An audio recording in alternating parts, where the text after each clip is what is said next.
আমাদের জীবন আখেরাত, আমাদের প্রস্তুতি আখেরাত, আমাদের রাত আখেরাত, আমাদের দিন আখেরাতের জন্য, আমাদের হাসি কান্না, আমাদের স্ত্রী সন্তান, আমাদের উপার্জন, শরীর স্বাস্থ্য জীবন যৌবন আখেরাতের জন্য। তাইলে আমাদের সেই আখেরাত অর্জনের শ্রেষ্ঠতম একটা মৌসুম, সিজন মাহে রমজান। মাহে রমজান, রমজান মানেই আখেরাত, রমজান মানেই কোরআন, রমজান মানেই লম্বা সেজদা, রমজান মানেই দীর্ঘ তেলাওয়াত, রমজান মানেই ইফতার, রমজান মানেই সাহরি, রাত গভীরেও ইবাদত, সন্ধ্যাতেও ইবাদত, 5 ওয়াক্ত নামাজও ইবাদত। রমজান মানেই আলাদা কিছু, আলাদা কিছু, আলাদা কিছু।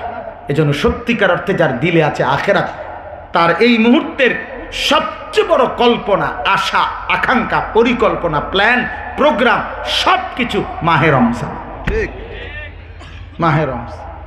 আমরা এই সারাদিন রমজানকে টার্গেট করে কথা কই, সারাদিন রমজানের আগে আর খালি নাই, রমজানের পরে আবার দেখা করবেন, রমজানের আগে 24 তারিখ আমার উমরার ফ্লাইট, ভাই রমজানের মাঝখান দিয়ে আসমু, শেষে দিয়া রমজানে এতেকাফ করুন, মাঝখান দিয়া এক জায়গায় আল্লাহওয়ালার খানকা আর কয়দিনের জন্য যাম, ভাই আজকে মাদ্রাসায় মিটিং করছি, রমজানের ইফতার কি হবে, রমজানের সাহারি কি হবে, রমজানের আগে ক্লাস খোলা হবে কোন দিন, রমজানের মধ্যে তারাবি হইব কয়টা, সারাটা দিন মিটিং করছি, শুধু রমজান, শুধু রমজান, শুধু কি, শুধু রমজান, শুধু রমজান। মাহে রমজান, মাহে রমজান মোমেনের আকাঙ্ক্ষার মাস, মোমেনের ভালোবাসার মাস। আমার নবী সাল্লাল্লাহু আলাইহি ওয়াসাল্লাম 2 মাস টানা যে মাসের জন্য দোয়া করতেন, সুবহানাল্লাহ। যে নবী সাল্লাল্লাহু আলাইহি সাল্লামের জীবনে কোনো নেকির অভাব নাই, তবুও তিনি রমজানকে পেতে চাইতেন। 11 মাস নবীজি কি গাফলতি করতেন? কথা বলেন না। তাইলে তারপরেও নবীজি রমজানকে পেতে চাইতেন, রমজানকে পেতে চাইতেন। কি পরিমাণ ভালোবাসতেন নবীজি মাহে রমজানকে। আল্লাহ পাক একমাত্র 12টি আরবি মাসের মধ্যে এই একটা আরবি মাসের নাম খুদ রব্বুল আলামিন বললেন যে রোজা ফরজ করছি।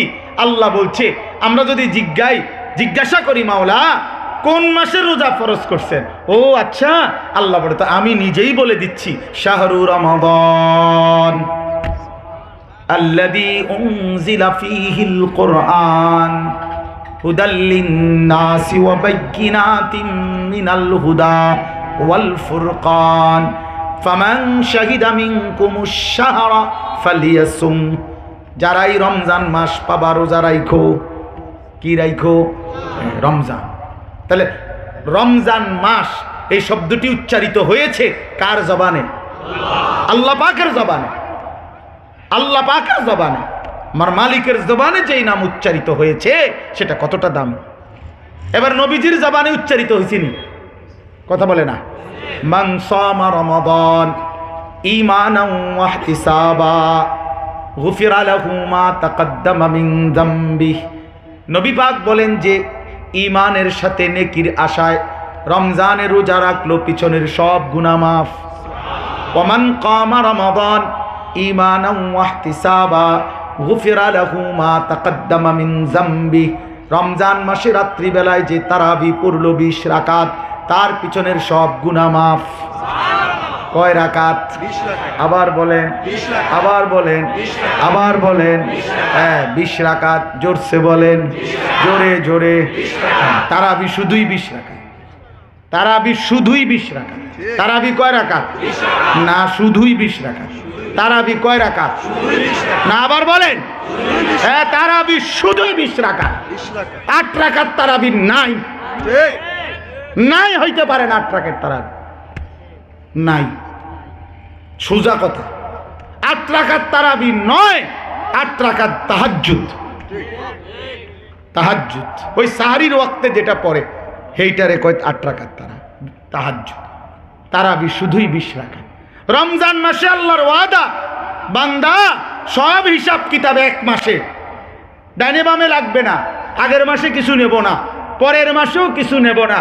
রমজানের হিসাব রমজানই কমপ্লিট করে 1 মাসেই লাআল্লাকুম তাত্তাকুন মুত্তাকি বানাইয়া জান্নাতি বানায় দেব। 1 মাসে মুত্তাকি, 1 মাসে। এই মাসে হিসাব কিতাব ক্লিয়ার, সামনের মাসে কোনো কিছু নাই। হ্যাঁ, প্রথম রমজানের দিন চাঁদ উঠবে, ইয়া আইয়ুহাল্লাযীনা আমানু, ইমানের পাসপোর্টটা দিবা। 30 দিন কথা শুনবা, গুনাহ ছেড়বা, রোজা রাখবা, ইবাদত করবা। 30 বা 29, 31 দিন লাগবে না। লাআল্লাকুম তাত্তাকুন, আর একটা চাঁদ উঠাইয়া ইমানের পাসপোর্টে তাকওয়ার ভিসা লাগাইয়া দেবো। ঈদের দিন ফ্লাইটে উঠাইয়া দেবো, জান্নাতের ফ্লাইট। ফ্লাইট কোন দিন? ঈদের দিন। ঈদের দিন ফ্লাইট। এক মাসের সই, হিসাব কিতাব সব ক্লিয়ার। এই জন্য ফজরের নামাজ কয় রাকাত, ফরজ কয় রাকাত, জোহরের ফরজ কয় রাকাত, আসরের ফরজ কয় রাকাত, কত হলো? 10। মাগরিবের ফরজ কয় রাকাত, এশার ফরজ কয় রাকাত, কত হলো? ওয়াজিব বিতির কয় রাকাত? 3 রাকাত, কত হলো? 20। হাদিসের মধ্যে আছে ফরজ এবং ওয়াজিবের মধ্যে যদি কোনো ত্রুটি হয় তো সুন্নত এবং নফল দ্বারা আল্লাহ তাআলা সেই ঘাটতি পুরায় দেয়। এই জন্য আজকের সারাদিনে আমার 5 ওয়াক্ত নামাজে ফরজ ওয়াজিব মিল্লা 20 রাকাত। তো যেহেতু রমজানের হিসাব রমজানেই ক্লিয়ার, এই জন্য রাইতেই 20 রাকাত তারাবি পড়াইয়া আজকের ঘাটতি ক্লিয়ার কইরা আজকের হিসাব আজকেই ওকে। কারণ হে না ঈদের দিন ফ্লাইট, তো কাগজপত্র ডেইলি ওকে করতে হবে। আমরা মাদ্রাসায় সিদ্ধান্ত দিছি বুধবার আজকে পরীক্ষা শেষ, আগামীকাল সকালবেলা আমার মাদ্রাসায় বার্ষিক পরীক্ষার ফলাফল দেব ছাত্রদের কাছে। ওই যে কার্ডের মধ্যে লিখিত দিয়ে আমি নিজে ইনশাল্লাহ বলে আসছি রেজাল্ট দিব। তো এই জন্য বলছি এই বার্ষিক পরীক্ষা রাইতে রাইতে খাতা কাইটা জমা দিয়ে লাইতে হবে, বুঝেন নাই? বার্ষিক পরীক্ষার রেজাল্টটা যেহেতু নগদ দিমু, তাইলে রাত্রে রাত্রে কাগজ কাইটা কি দিয়ে লাইতে হবে? অফিসে জমা দিয়ে লাইতে হবে, ওস্তাদদেরকে বলছি। আর রাতে রাতেই ওনাদেরকে অতিরিক্ত টাকা বরাদ্দ অফিস সহকারী যারা তারা দিবে, কিন্তু ওরা সারা রাত লাগাইয়া ঠিক করে লাগবে রাতে রাতে, অর্থাৎ বৃহস্পতিবারের ছুটি। তো আল্লাহ তাআলা বলছেন আজকের রাতের ঘাটতি আজকেই মিলাই দাও, রাতে রাতে ক্লিয়ার। তো 8 রাকাত হলে বাকি 12 রাকাতের ঘাটতি কি দিয়ে পুরাবে? বলে হুজুর এটা বানাইয়া কইলেন। জি না, আল্লাহর কসম এটা বানাইয়া বলি নাই, এটা কিতাবের মধ্যে উলামায়ে কেরাম উল্লেখ করছে। এটা বানাইয়া বলি না, বলে এটা মস্কারি করে একটা কথা কইলাম না। মস্কারি করার জন্য তো ওয়াজ না, কথা বলেন না কেন? এই মাহফিল আপনার সাথে ফাইজলামি করতে বসছি, তাহলে মস্কারি করব কেন? আখিরাতের জবাবদিহিতা যদি না থাকে তো বললাম কেন, বসলাম কেন? আমার পুরা মনে আছে, খোদার কসম আমার উস্তাদ আমারে বলছিল, হযরত মাওলানা ইরশাদুল্লাহ রাহমাতুল্লাহ আলাইহি, উনি মারা গেছেন। ছাত্র জীবনে আমার একদিন বলছিল, আনিস মনে রাখিস, যখনই আল্লাহর কথা বলবা মানুষের সামনে মনে রাখো যেন নবী সাল্লাল্লাহু আলাইহি সাল্লামের উম্মত, এরা আল্লাহর বান্দা, এরা তোমার না, এরা আল্লাহর বান্দা, এরা রাসূলের উম্মত। যেন আল্লাহর নবী তোমারে অনুমতি দিয়ে বলছে, আনিস আমার কথাগুলো আমার উম্মতের সামনে তুমি বলো। ওই কথা মানসিকতা রাইখা বইল। তার মানে তোমার নেবে এটা আমার লোক, এটা আমার লোক না, না না এটা আমার লোক না, এটা আমার রাসূলের উম্মত, এই আমার আল্লাহর বান্দা। তাহলে আমার মালিকের গোলামের সাথে আমি ফাইজলামি করব কেন? আমার রাসূলের উম্মতের সাথে ফাইজলামি করব কেন? কেন রসিকতা করব? কেন দুষ্টামি করব? এই জন্য বন্ধু আমার বাপ, তারাবি কয় রাকাত? এই জন্য পূর্ণ ইহতিমামের সাথে তারাবির নামাজ পড়েন, রমজানকে কদর করেন, রমজানকে কদর করেন। আল্লাহ তাআলা দেখেন অভিজ্ঞ ব্যবসায়ী সিজন উপলক্ষে অতিরিক্ত মাল উঠায়, এটা নিয়ম, এটা নিয়ম। এই এখন কই গাউসিয়াওয়ালা কই? এই যে আমার সেলিম ভাই। হ্যাঁ, তো আপনার ব্যবসায়ীরা এখন গিয়া দেখেন যে এক এক দোকান কাপড় ব্যবসায়ীরা 50 লাখ 1 কোটি টাকার মাল আরো অতিরিক্ত উঠাইছে, ঠিক কিনা? তাগো এখন বেচা কিনার সিজন, বেচা কিনার এখন কি সিজন। তো ব্যবসায়ী তার সিজনে অতিরিক্ত মাল উঠায়। রব্বুল আলামিন বলতেছে রমজান আমার বান্দাকে জাহান্নাম থেকে মুক্তি দেওয়ার সিজন। রমজান আমার বেশি থেকে বেশি বান্দা জান্নাতে দেওয়ার সিজন। এই জন্য রমজান উপলক্ষে আগের ইবাদতের সাথে আমি আরো নতুন ইবাদত উঠাইলাম, আরো নতুন মাল উঠাইলাম। এই জন্য রমজান উপলক্ষে আমি অতিরিক্ত আরো ইবাদত দিলাম। যেমন 1 রমজানের রোজা দিলাম, 2 ইফতার, এটাও ইবাদত, সাহারি এটাও ইবাদত, 20 রাকাত তারাবি এটাও ইবাদত, শেষ দশকের এতেকাফ এটাও ইবাদত, রমজানের শেষ দশকের শবে কদরের তালাশ এটাও ইবাদত। ইবাদত কিনা? তো এটি অতিরিক্ত উঠাইলাম কেন? এই মাসে যে আমি বেশি বান্দা মাফ করতে হবে, এই মাসে যে আমি জান্নাত বেশি দিতে হবে, বেশি দিতে হবে। এই জন্য আল্লাহ তাআলা তার বান্দাকে মাফ করার সিজন এটা রমজান। এই জন্য রমজানকে যে কদর না করে তার জীবনে বদনসিব ছাড়া আর কিছু হইতে পারে। এই জন্য আল্লাহ নবী বলছেন যে লাইলাতুল কদর, এই যে রমজানের সবে কদর যে বঞ্চিত হলো, আল্লাহ নবী বলেন সে সমস্ত কল্যাণ থেকে বঞ্চিত হলো, সে যেন আর কিছুই পেল না, সে যেন আর কিছুই পেল না। অতএব আমার কথা শেষ বাপ, আমরা ইনশাআল্লাহ নিয়ত করেন, যুবক ভাই তোমরাও ঘুরে দাঁড়াও, তোমরা বদলাও ভাইয়া, তোমরা বদলাও। বয়স্ক বাবাদেরকেও বলি, আপনাদের কাছে হাত জোড় করে অনুরোধ বাপ, রমজানটা আল্লাহর ওয়াস্তে চলেন, আমি আপনি সিদ্ধান্ত নেই নাফরমানি ছেড়ে দেব, বলেন ইনশাআল্লাহ। একটা ভিন্ন প্রস্তুতি নেন, আপনাকে দেখে আপনার চলাফেরা রমজানে দেখে যেন বুঝে লোকটা আলাদা, লোকটা নতুন করে জেগে উঠছে, লোকটা নতুন করে ভাবতেছে। বহু আল্লাহর বান্দা হজ্জের সফর থেকে আসলে তার জীবনের পরিবর্তন দেখা যায়, ঠিক কিনা বলেন না? তা একটা রমজানের দ্বারাও যেন আমার জীবনের পরিবর্তন হয়, পরিবর্তন। যুবক ছেলেরা বাপ, নারী ছবি, মোবাইলের অস্থির দৃশ্য, রমজানকে সামনে রেখে ছেড়ে দাও বাপ, ছেড়ে দাও। সুখ মিলবে না, সুখ মিলবে না, সুখ মিলবে না, সুখ মিলবে না। হারামের মধ্যে সুখ নাই। এবং আপনারা যারা উপার্জনের মধ্যে যাদের হারাম আছে, সুদ, ঘুষ, কিস্তি, মিথ্যা, অবৈধ উপার্জন ছেড়ে দেন। মা বোনদেরকে বেপরদিগি ছেড়ে দিতে বলেন। আমার বাপ, আমার এই শেষ অনুরোধ, আপনারা আপনাদের স্ত্রী কন্যাদেরকে, আল্লাহ দোহাই আমার একটা বাবাও যদি শুনেন, আপনাদের কাছে আমি এক ভাই হিসাবে অনুরোধ করলাম, আপনারা আপনাদের স্ত্রী মেয়েদেরকে কেমনে একটা ইনসাফের কথা বলেন।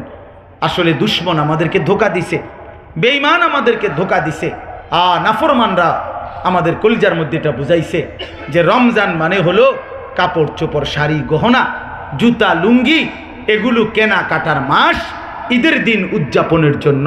অথচ আল্লাহর কসম, ঈদ মানে নতুন জামা নয়, ঈদ মানে নতুন জুতা নয়, ঈদ মানে নতুন শাড়ি নয়, ঈদ মানে উৎসব নয়, ঈদ মানে ইবাদত। ঈদ মানে কি? ইবাদত, ইবাদত। ঈদের দিনে নামাজের ছুটি, ঈদের দিনে গুনার অনুমতি, কথা বলেন না, বরঞ্চ আরো 2 রাকাত নামাজ অতিরিক্ত আল্লাহ তাআলা ঈদগাহে আদায় করতে বলছে। তো ছুটি মিলল কই? আমরা ছোটবেলায় পড়ছি উস্তাদদের কাছে, জিসকি সবক ইয়াদ হই উসকি ছুটি না মিলি। যার সবক ইয়াদ হইছে, যার পড়া মুখস্থ হইছে, তার কোনো আর ছুটি নাই। আমরা না দুনিয়াতে বলি ছুটি না, ছুটি নাই মানে কি? যে আখিরাত বুঝছে, যে কবর বুঝছে, যে কোরআন বুঝছে, যে পরকাল বুঝছে, তার আবার ছুটি কি? সে বুঝছে যে আমার 24 ঘন্টা মৃত্যু পর্যন্ত আমাকে আল্লাহর বন্দিগি করতেই হবে। এই জন্য হযরত মাওলানা জুলফিকার আহমদ নকশবন্দি দামাত বারাকাতুহুমুল আলিয়া, বর্তমান পৃথিবীর এক বড় শ্রেষ্ঠতম বুজুর্গ তিনি, উনি বলছেন মুমিনের জীবন 3টা। 1, মেহনত করবে দুনিয়ায়, বিশ্রাম করবে কিছুক্ষণ কবরে, আরাম করবে জান্নাতে। খালাস। মেহনত কোথায়? বিশ্রাম কোথায়? আরাম কোথায়? মেহনত করবে দুনিয়ায়, বিশ্রাম করবে কবরে, আরাম করবে জান্নাতে। খালাস। এজন্য আমরাও চলেন অপেক্ষা করি আখিরাতের জন্য। এজন্য আমরা ইনশাআল্লাহ রমজানকে কদর করব। নিজেদের স্ত্রী কন্যাদেরকে এই রমজান মাসে কাপড় কিনা, জুতা, শাড়ি, গহনার জন্য আল্লাহর দোহাই পাঠায়েন, পাঠায়েন। এটা বিবেকের দাবি, ইনসাফের দাবি, এটা ঈমানের দাবি, এটা কালেমার দাবি। কেমনে সম্ভব? আল্লাহ বলল, বান্দা আমি রহমত দিলাম, মাগফিরাত দিলাম, শেষ দশকে নাজাত দিলাম। আমি একটা নফলকে ফরজের সমান বানিয়ে দিলাম, একটা ফরজ 70টা ফরজের সমান বানিয়ে দিলাম। আমি আল্লাহ প্রতি সেকেন্ড সেকেন্ড হীরা মণি মানিক দিয়ে রমজানকে সাজিয়ে দিলাম।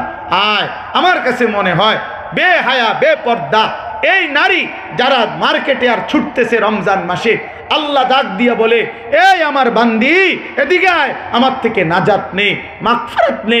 ওই নাফরমান অসভ্য বেহায়া নারী বলে, তোমার আখিরাত আমার লাগবে না, তোমার জান্নাত আমার লাগবে না। আল্লাহকে বৃদ্ধাঙ্গুলি দেখাইয়া সে বলে, আমি আখিরাত নেব না, আমি জুতা নেব, জুতা। আমার দরকার জুতা, আমার দরকার শাড়ি। তো আল্লাহর ফেরেশতাও যেন ডাক দিয়া বলে, বেটি মনে রাখিস এই জুতা দিয়েই তোরে ফেরেশতা ফিটবো, মনে রাখিস এই জুতা দিয়ে টাঙ্গাইয়া ফিটবো, মনে রাখিস। আল্লাহর দেওয়া এত বড় শ্রেষ্ঠতম মাসকে তুমি প্রত্যাখ্যান করলা, ঠিক আছে মনে রাখো, জুতা খেয়াল রাখো, এই জুতা দিয়েই ফিটবে তোমার। এই জন্য আপনারা ইনসাফের সাথে একজন আলেমকে জিজ্ঞাসা করে দেখেন, রমজানের ঈদে নতুন কাপড় ইনটেক, মানে ঈদের দিনেই খুলছে, ঈদের দিনের জন্যই কিনে আনছে, এইটা সুন্নত বা নফল বা মুস্তাহাব এমন কথা আসমানের নিচে জমিনের উপরে কোনো কিতাবে নাই, মাটির তলেও নাই, চাঁদের দেশেও নাই, মঙ্গল গ্রহেও নাই, সৌরজগতেও নাই। এই কথা আটলান্টিক মহাসাগরের তলেও এমন কথা নেই, নাই, এটা নাই, এটা কোনো কথা না। পরিচ্ছন্ন পবিত্র কাপড় পরা এটা হলো সুন্নাত। কিন্তু একেবারে আজকেই খুলছি ঈদের দিনের লাগিয়া নতুন জুতা, নতুন লুঙ্গি, নতুন শার্ট, এটা কি ইসলাম বলছে? এটা তো এটা কি? এজন্য দয়া করে ইনশাআল্লাহ মা বোনদেরকে বলবেন তো ইনশাআল্লাহ। আপনি বলেন, আমরা বলছি, আমরা আল্লাহকে বলবো, মাওলা আপনার বান্দাদের কাছে পৌঁছাইছে। আল্লাহ তাআলা আজকের এই মাহফিলকে কবুল করে নেন। আপনাদের এই ইন্তজামের মধ্যে আল্লাহ তাআলা বরকত দান করেন। আপনাদের ভালোবাসা মহব্বতে আল্লাহ তাআলা বরকত দান করেন। যে যেভাবে অংশগ্রহণ করেছে আল্লাহ প্রত্যেককে উত্তম বিনিময় দান করেন। আমিন। সুবহানাল্লাহি ওয়া বিহামদিহি, সুবহানাকাল্লাহুম্মা বিহামদিকা, আশহাদু আল্লা ইলাহা ইল্লা আনতা, আস্তাগফিরুকা ওয়া আতুবু ইলাইক।